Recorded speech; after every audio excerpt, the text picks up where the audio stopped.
Hopefully, weather is good for tomorrow, so we're lucky there. What else could go wrong? I'll let you know. Some of you may have watched the video I made just recently about taking the 848 to Brad's, and I was sitting in the back of the van loading it up. The bike was in the van, and I might have said something really foolish at the end, like what could possibly go wrong. Well, you may have noticed there's no engine in the 848. That's because it's here. So something quite big did go wrong. And like all these things, there's always a story to it. So I'll give you the short version. This is a Traction bike, and it did quite well. I think it was like a sort of top 10 bike in its time. It's got all the right stuff on it for that you're allowed to have. And I bought it, no warranty or anything like that, probably 7 years ago, and it's run sweet as a nut ever since.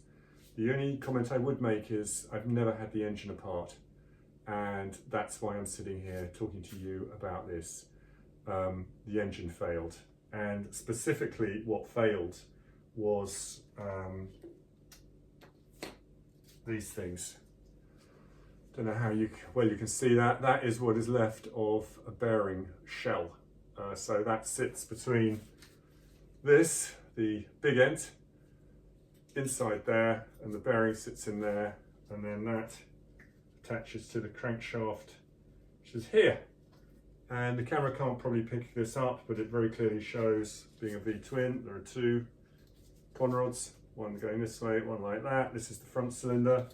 It's worn the journal on the crankshaft so badly that that crankshaft is now scrap metal, and they're quite expensive.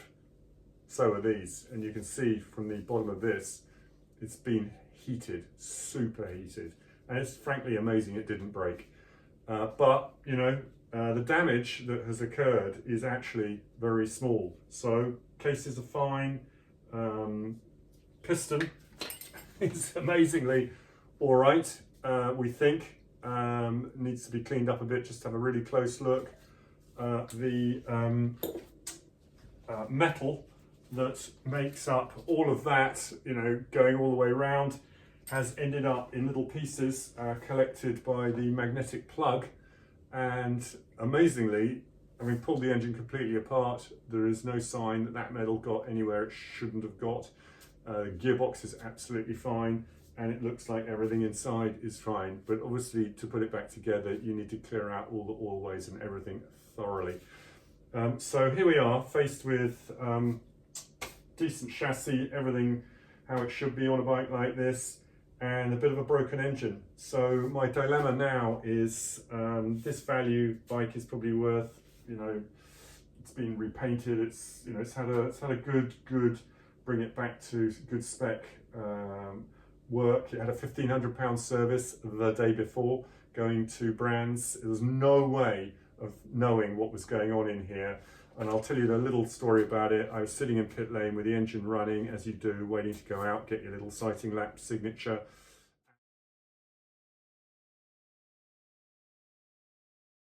And I thought I heard a sound that didn't sound right, like a metallic sound, and didn't have a spare bike, so I thought I'll go and do my sighting laps and come in. Well, going up to Druids, there was a funny noise. That noise got louder, and so by the time I got to Clearways on the GP track, I had the engine off, I was coasting, arm up, coming into the pits, and this is what had happened. But it had been going on a long time. You know, these things don't suddenly go. They take a long time to wear out. They don't give you a lot of warning. And usually what happens is this falls apart and bits come out of the bottom of the engine and you've wrecked everything. So in a funny way, I've kind of got off lightly, but it leaves me with a dilemma that I would like you to comment on. And that is it rebuild the engine? So it's crankshaft, bearings, two rods, maybe pistons, not quite sure, and a few ancillaries, plus all the hours, that's a few £1,000 at least. It's near enough the value of the bike. Or try and find a different engine, but then there's the risk that something might be wrong in that. So do we pull that apart? So, or do I part the whole thing out and sell off the nice bits, the components, and just, you know, literally like putting the family pet down, you know, it's over. The bike doesn't exist anymore, it's scattered. Anyway, that's the story. That is what did go wrong. It's not unusual, it does happen. I'm smiling still, just. Tell me what you think, and then maybe after a bit of thinking, I'll make a decision and update you on what that is.